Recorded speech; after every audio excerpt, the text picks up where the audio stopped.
As dawn returned to the Chola homeland, the land awakened to rhythms unchanged for generations. The Kaveri continued its timeless gift. A kingdom flourished when its people were heard.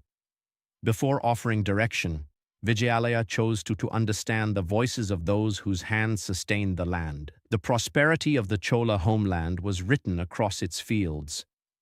Every channel carefully maintained, every seed thoughtfully planted. Across the Chola homeland, wisdom was often shared beneath the shade of ancient trees, and careful discussion shaped the decisions that strengthened every village.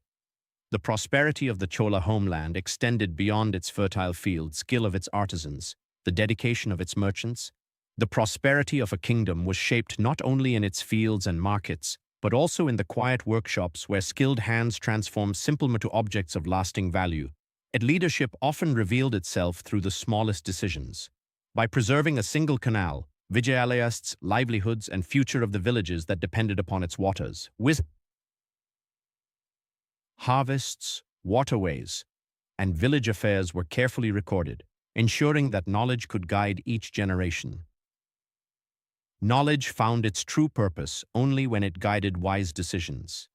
Records, measurements, shared experience allowed leaders to see beyond. Records revealed the condition of a kingdom, but the land itself told the complete story. Vijayalaya believed that every account should be measured against the lives of the people. To guide a kingdom, one first had to understand its landscape. From above, Vijayalaya saw a living network. Leadership was often expressed through quiet guidance. By helping neighboring villages find a shared path, Vijayalaya showed that cooperation unity could accomplish alone. No village stood alone. The waters of the Kaveri flowed beyond boundaries, reminding every community that prosperity was shared. More than a source of life, the Kaveri was a path that united the Chola homeland, its settlement to another, binding distant communities through the rhythm of the river. When water flowed without interruption, prosperity reached every field it touched. A prosperous kingdom was built through countless quiet connections. Rivers carried goods, records guided decisions, and every village contributed to a greater. To understand a kingdom was to travel through it. Every road revealed a different community, every village reflected its own traditions. Every landscape added another chapter. The prosperity of the Chola homeland depended not only on its rivers and fields, but also on its forests. These ancient woodlands sheltered wildlife, nourished streams. The greatest treasures of the forest were not gathered from the trees, but preserved in memory, that the wisdom of the land would endure long after those who first discovered it. As daylight faded, the journey did not end. Reflection and conversation prepared the path for tomorrow. Every voice added to his understanding of the kingdom. When the day's work was done, another tradition began. Around the warmth of the evening fire, stories carried the memory of rivers, forests, and ancestors.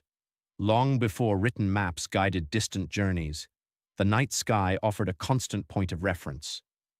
Beneath these same stars, generations observed that before the first rays of the sun reached the land, the kingdom was already stirring. Every new day began with quiet preparation, where every sunrise offered more than the beginning of another day. With renewed purpose, Vijayalaya continued his journey across the Chola homeland.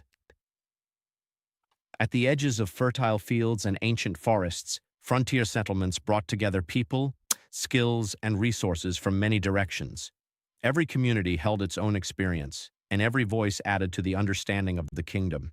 By listening patiently, Vijayalaya transformed local knowledge into thoughtful governance. A successful harvest depended upon understanding the soil, the seasons, and the patient rhythm of cultivation. Across the Chola homeland, the waters of the Kaveri quietly nourished both fields and communities. Their steady flow sustained the harvests. A generous harvest fulfilled its purpose only when it was carefully preserved. Across the Chola homeland, well-managed granaries protected the fruits of each season. Prosperity was measured not only by abundant harvests, but by the care with which those harvests served the community. Through trusted local administration, the prosperity of a kingdom was shaped not only in its fields, but also in the workshops of its artisans. The strength of a civilization was often found in its smallest creations. Carefully crafted tools, vessels, and lamps served homes, farms, temple workshops alike. From the same earth that nourished the harvest came vessels that preserved water, stored grain, and served every household. In the hands of skilled potters, no craft stood alone. Wood, metal, cloth, and clay came together to support homes, fields, temples, and trade. Kingdom's greatness was not measured by its walls or its wealth alone. It was found in flowing rivers, fertile fields, skilled hands. In the early Chola homeland, the temple was more than a place of worship. It was a place where knowledge was shared, travelers found rest, traditions were preserved. Knowledge was among the greatest treasures of the early Chola world. Carefully spoken, patiently learned, and faithfully preserved upon palm leaves. Within these quiet temple walls, music became more than melody. It carried memory, devotion, and tradition to their heritage and to one another. Service was woven into the daily life of the temple. Simple meals, prepared with care and shared without distinction, reflected a tradition of hospitality that strengthened the bonds. The beauty of an early Chola temple was shaped with patience rather than grandeur. Every carved pillar and every terracotta ornament reflected the skill of. As daylight slowly faded, the gentle glow of temple lamps marked the transition from labor to reflection. Their quiet light reminded every villager that tradition endured. Every path across the Chola homeland told the same story. Prosperity was not the work of a single day or a single leader, but of generations who.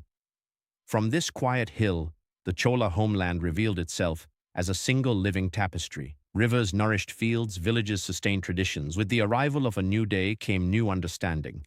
The Chola homeland awakened once more, sustained by the same rivers, the same fields. With the arrival of a new day came new understanding.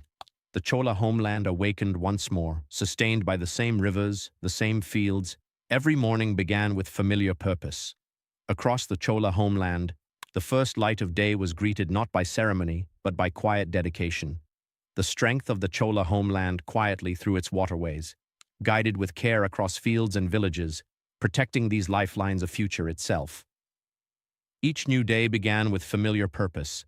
Workshops opened, grain moved toward storage, and skilled hands returned to their crafts.